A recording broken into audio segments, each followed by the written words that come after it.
Okay, Jean Charest is standing by. He is a former Premier of Quebec, of course, a former Deputy Prime Minister, and a member of the Prime Minister's Council on Canada-U.S. Relations. Jean Charest, I don't know if you're as confused as the rest of us, but I wonder what your sense is. Is this a day for relief on avoiding these global reciprocal tariffs, or still in the middle of deep trade anxiety because of what's happening with auto, steel, and aluminum? How would you describe today? Well, David, what I see is that we're all suffering from the Stockholm Syndrome. You'll remember the concept. We've been taken hostage by Donald Trump for the last few months, who on a day-to-day basis throws stuff at us and sees whether it sticks to the wall or not, and we react. And now we hear 10%, we conclude it's good news. Actually, when a government announces these things, actually, David, they have a responsibility to be clear. They obviously aren't. And I think they're going to pay a price for that confusion when the markets open tomorrow, because it's going to be difficult for people to work their way through this. What it comes out of this, though, it should be very clear for Canada. The auto sector is hit very hard. And that is going to have a deep impact. It means that we're going to have to look at how we respond to that. As we respond, by the way, we need to be strategic, and we need to be intelligent about it. The situation's evolved a lot since we put together an initial package of $125 billion, you remember, on which we consulted, and now we return. So the Prime Minister and his government are going to have a close look at where we need to respond and where we go, and be as pointy as we can. One thing I like about this announcement today is that he's packaging this in legislation that will go to Congress, as opposed to executive orders for which we just have to deal with. That gives us a lot of touch points to be able to respond to what is in this package with congressmen and senators, and that is for Canada a much different playbook than the one we've had to deal with from the beginning of this administration. No, that is a very good point, because certainly there are a lot of like-minded people in the House of Representatives and in the Senate to Canada and how these trade disputes should be settled, and it does, it makes the midterm elections coming up a whole lot more important in terms of stabilizing these things. But I know there was a meeting of the Prime Minister's Council on Canada-U.S. Relations in the run-up to this before. Yes. I'm assuming you didn't know at that time. I don't know if you were given the heads up or if you found out from the chart like the rest of the world. But what's your advice to Mark Carney, knowing what we know now, in terms of how Canada should respond to this? Is this the time to de-escalate on this side of the border, or is it to hold firm, keeping things in place until everything is gone? Well, as we look at the longer midterm picture, we need to keep everything on the table in terms of options. A. B, be very strategic in what we do, be targeted, as I mentioned, especially if we have legislation in Congress. Then we have a lot of touch points to work with. And our embassy is going to be very busy with all of that. I think we need to take time and take whatever time is necessary to analyze all of this carefully. And once the smoke has cleared and we understand what we're exactly dealing with. And finally, I'd add this, David. The Prime Minister and the President in their conversation seem to agree on a longer-term agreement.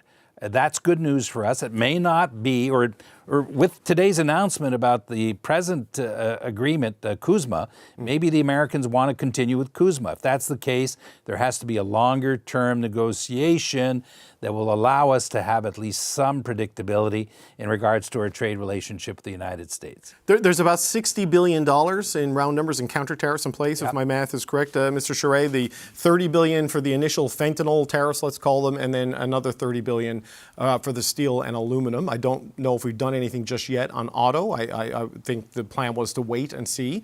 Do you think those will stay in place? I mean, ultimately it's up to Mr. Carney and his cabinet, but it seems like those the triggering decisions for those have not gone away. So do you think it stays status quo there? Well, we can look at what it is that we put out there and see whether in this new configuration, it's a whole new configuration, what works and what is the most effective, always keeping in mind. I mean, we all agree that whatever we do, we want to, as much as we can, protect Canadian consumers and Canadian jobs. And so, of course, we should look at it with that view.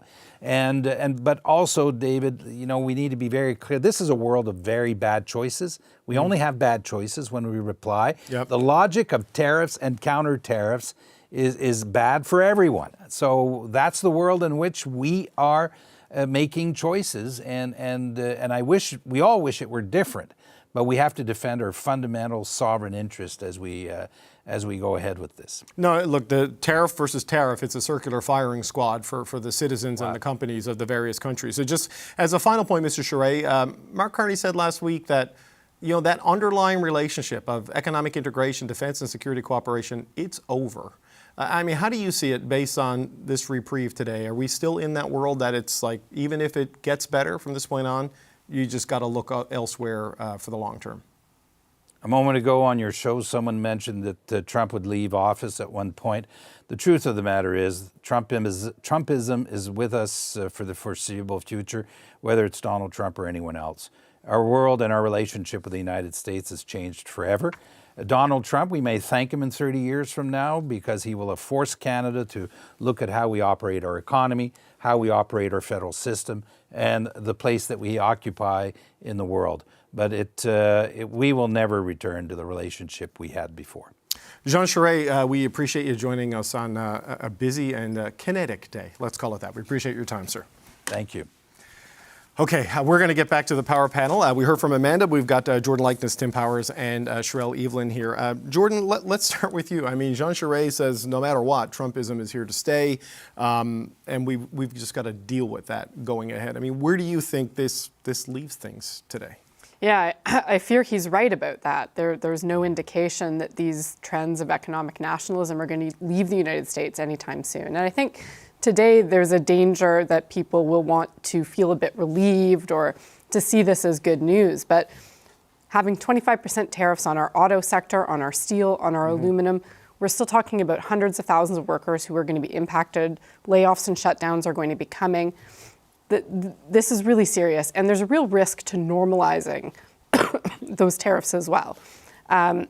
So I think that there's a moment here where we have an opportunity to calibrate our response. Right. And the idea of minimally targeted reciprocal tariffs, I think, are going to be very important, ones that harm Canadians the least. But I have to say, I do think politically this is probably a pretty good day for the Liberal campaign. Politically, this is a pretty good day for Prime Minister Mark Carney. There were a lot of scenarios in which this could have gone much worse for him if Trump had come in with tariffs that would have stacked on top of what's already there. But I think the question as we move forward is going to be, what's in place to support the workers who are going to be impacted by this and the industries that are going to be living out these impacts, even as we're in some sort of a negotiating position potentially with the Americans on this? Yeah, look, right now there's liquidity programs and loan programs and changes to EI to help deal with the initial shock of this, but long term is going to need a lot more. We also have to remember, still, like, our EI system is not very good. Only 2 in 5 workers qualify. So there are going to be people who are going to fall through the gaps, and we need to be ready to catch them. Yeah, maybe not in steel and aluminum directly, but in the ripple effect throughout it. That's going to be a challenge. But Tim, Jordan is right. Like, despite the relief that it didn't get worse, when you've got 2 broken arms and a broken leg, it's a relief not to break your ribs, but you've still got a bunch of busted limbs, and these are key industries still being hit by these tariffs. I don't know about you. I played rugby like that, but you were a little softer. So let's remember that. Yeah, look, there's a small sense of gratification, I suppose, that we can take that it weren't hit today, but tomorrow's going to be a bad day for a lot of Canadians, and we are going to be in this abusive partnership as long as Donald Trump is there, unless something changes dramatically, and that is going to be really toiling, and it's not going to go away as much as we would like it to, unless Trump finds some other distraction beyond his crusade on tariffs. Sherelle, how do you view these developments, lack of developments? Is a lack of development a development? I don't know anymore after 3 months of Trump. I don't think anybody knows. Yeah. I think the word that was used earlier was exhausting, and I think that's definitely what it is when you're dealing with the president. The thing that did stick out to me, I was thinking about, is what does this do for, because we're talking about Canada and how this affects the Canadian field, but what about internationally? Are these the types of things that Donald Trump is doing that is actually going to spur that reaction that people have been looking for and wondering, like, why can't there be some sort of collective pushback or even just any pushback? Because you talk to European leaders, representatives, and they will repeatedly say, when you say, okay, well, well, Canadians are asking, where are our friends? Why aren't you sticking up for Canada? And everybody says, we don't want to poke the bear. They don't want to agitate. Well, the bear poked them today. Exactly. Yeah. So now that it's come exactly to their doorstep, yes, they were usually more concerned about Greenland and Ukraine and things like that. But with now these are hits to their own economies, are they now going to be saying, hey, maybe Canada was onto something and this is something that we should be getting in on? Yeah, I mean, just to look at the European Union, which is one of the markets Canada would like to pivot to, they're being hit with a 20%, what they call, is kind of Orwellian speak, USA discounted reciprocal tariffs, because they claim the EU essentially hits them with a 39% tariff. So, Japan, a G7 partner, is hit with a 24% USA discounted reciprocal tariff. And so, Amanda, while the list of this is just, it goes on and on and on to the point that Saint-Pierre and Miquelon, the French islands off the coast of Newfoundland, are hit with a tariff, as is Gibraltar. Yeah. There may not be a direct smack on Canada, but there is a sideswipe of global trade that is going to just dampen things everywhere right now. That just is a broad macro, like a global level economic concern if these go ahead. For sure. It's the broad global economic ripple effect is what will be like the cascade that comes out of this announcement. And you did still get the sense with him at the mic that everything it's at the whim of Donald Trump, of all people, right? So that chaos, that underlying chaos and uncertainty and unpredictability of what he could do next is still there. How all of these other nations respond, the ripple effect of that, how the markets respond, consumer confidence responds. I mean, it feels like never ending. And certainly when Canada is starting to position itself vis-a-vis some of these other nations to diversify our trading relationships, how will they pivot, and how will their pivots affect what we intend to do? So again, it feels like just the beginning, certainly not the end of this ongoing saga with Trump. Jordan, I wonder, what do you think? We're standing by, just to let people know at home, we're not showing you that door because it's pretty. That's an elevator. We're waiting for the Prime Minister. There's going to be a cabinet meeting starting kind of any minute now. Jordan, I don't know if we'll get the full response from Mark Carney today. I think he wants to meet with his cabinet, see the things, and roll it out tomorrow. What does Carney say to Canadians in this moment on a day like this, do you think? Well, I think he needs to reassure Canadians that there is a plan to chart a path out of this chaos. And it's this yo-yoing, the threats back and forth, that's really causing so much of the worry for Canadians and for business. And so I think one of the things that we can look for from him is certainly a path forward, perhaps more towards negotiations. And it was interesting to see today that was a pivot on the part of Trump. The idea that he would be making reference to the trade agreement, that is still something that has some weight with him when he's the one who has violated his own trade agreement, is probably a bit of a hopeful sign for the Canadian government that there might be a path there. But I agree. I think that Canada's been very exposed. We've been out there fighting back alone. And so to have some allies around the world joining us in that would be helpful. Okay, look, while Canada may have been spared from these global reciprocal discounted tariffs, Trump did reference Canada throughout his announcement. Just have a listen to this. We're going to start being smart, and we're going to start being very wealthy again. We're going to be wealthy as a country because they've taken so much of our wealth away from us. We're not going to let that happen.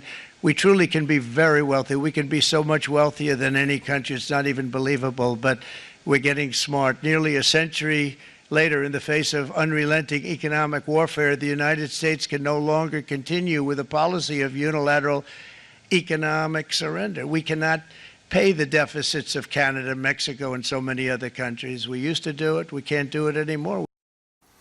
Okay, that's U.S. President Donald Trump speaking in the Rose Garden a little over an hour ago, I believe it was. Tim, Jordan's point is that Mark Carney needs to come out and kind of reassure Canadians. How do you reassure them there's a plan to get out of the chaos of the Trump machine when he's got 45 months left in office? You can't, but what you have to guard against, and this is a problem for Liberals in the past, is any form of triumphalism.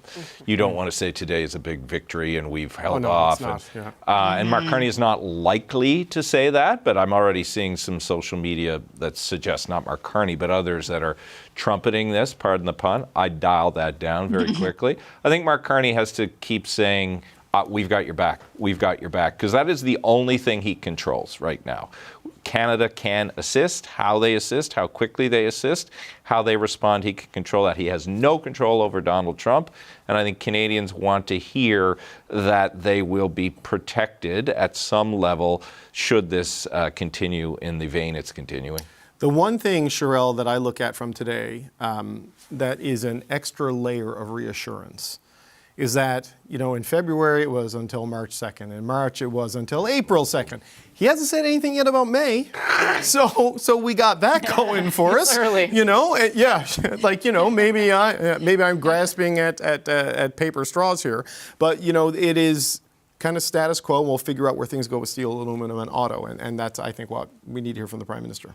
Yeah, absolutely, because there are still things that have to be addressed. And as the others have said, people are going to be thinking about, okay, but what have you done for me lately? And if we have a hit that is coming, that we know is coming, might not be an additional hit, but the people want to know, okay, shore us up.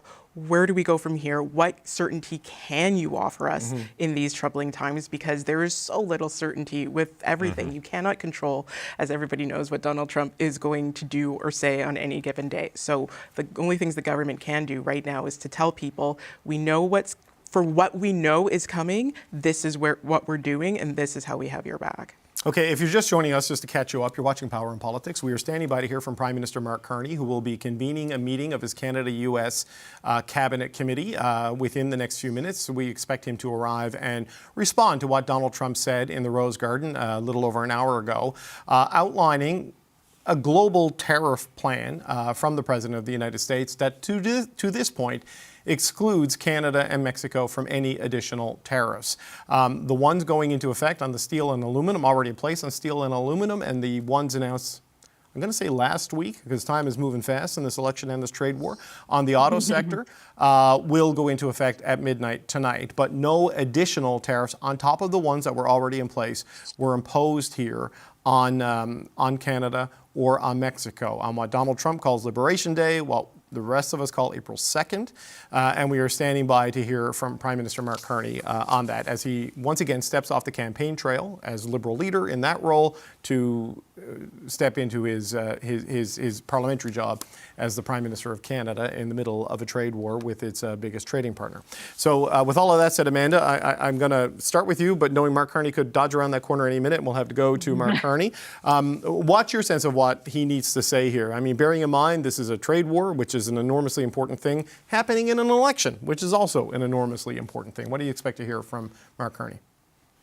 Well, I think a couple of things. I think, first of all, a couple of days ago, we were all talking about the devastation of 25% tariffs on our auto sector, right? Those tariffs are happening, and they're happening at midnight tonight. And so I think that there is a temptation, even I had the temptation to breathe a sigh of relief that we weren't included in the reciprocal tariffs. But the worst case scenario, or one of the worst case scenarios around the auto sector, is happening, and it's happening today. So I think the Prime Minister needs to address that, needs to address this critical sector, needs to address particularly Ontarians, and needs to talk about how Canada will respond. I don't expect that he will have that plan in place because, as you said, he's still meeting with his cabinet. He's still meeting with the Canada-US Committee. But Canadians will want to know how we're responding to that. I think the second thing is I will build on what Tim said. I think that there is an early temptation to call this a win for the Liberals. And I think that that is territory that they should avoid. Yeah. I think certainly the tone has changed, and we can appreciate that for as long as it exists. That phone call happened between Prime Minister Carney and the President, and suddenly he had dropped some of the negative and kind of punitive words that he was using when he referred to Canada. And I think we can all be hopeful that potentially that signals the ability for this relationship to, dare I say, even flourish in the future, potentially, but it can easily swing the other way. And it could swing the other way in the course of this election. So I think it would be foolish for the Liberals to go so far down that road that they claim a victory before they should. I think he needs to take a really tempered approach, ease some of the anxieties that Canadians are feeling around some of these new tariffs, while at the same time really talking about how Canadians and Canada is poised to position itself on the the backside of these tariffs. David Patterson is Ontario's representative in Washington. We had a very good conversation a few weeks back, walking us through what it is the Americans wanted, and it's spelled out on that meeting you were in, David Patterson. How do you fit what we heard today into your understanding of the president's goals now? Well, I think we've been expecting this day, and it's a monumental day globally, as the Prime Minister said, and also caught Lana's remarks. And there's obviously huge concern and work to be done with our steel and aluminum and other industries. But there's also some good news in terms of the work that we've been doing, and certainly the work that Premier Ford's done with Secretary Lutnick and others. And it really has rested in the Premier's argument that USMCA compliant companies should not be getting, tariff application in the same way that others that are not USMCA compliant. Right. We saw that in three ways today, and I think it's important to call those out because I think they are victories for Premier Ford. One is, and we've seen this previously, that there's been a significant sort of reduction for Ontario's auto sector in that the application of tariffs is only on the portion that is not U.S. content. And because our automakers do have 50% content in Ontario, that gives a very significant relative competitive Does that mean a advantage. 12% tariff, as you understand it, Dave Patterson? Is that how you see it? Yes. Is that what we're talking about there? 12.5. Yeah, okay. 12.5. And so effectively, if you've got the tariff is only applied on the non-U.S. Content of the vehicle, and those vehicles, all five makers, will have 50% content. So effectively, it gives us in the range of a net 12.5% tariff.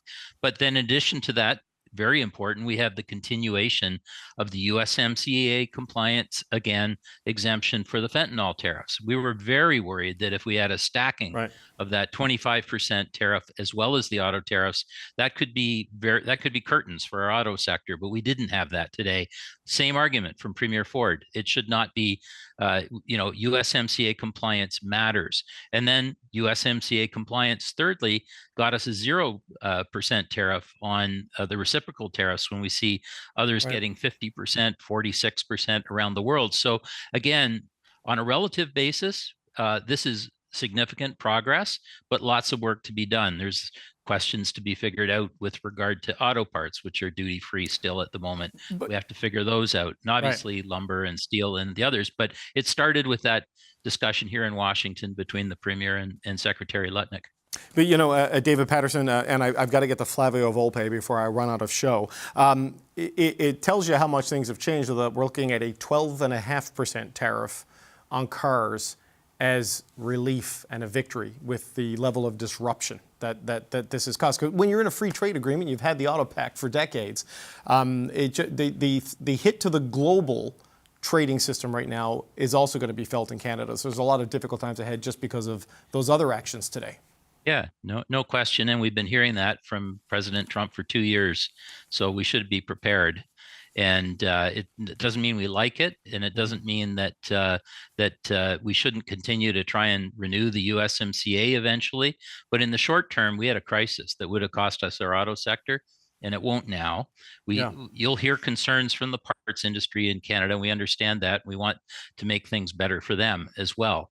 But for those that are really driving the jobs, it's the major automakers that do that, and then parts follow. So this is, for the Ontario economy, a very good step forward. Okay, well, David Patterson, we appreciate that. Still a lot of uncertainty there, a lot of things to be figured out. How do you administer these tariffs that require this dissection of cars? But at least it wasn't another trade bomb today directly related at Canada. So David Patterson, the Ontario representative in Washington. Thank you, sir. We'll check in with you again, I think, throughout this week. We appreciate your time.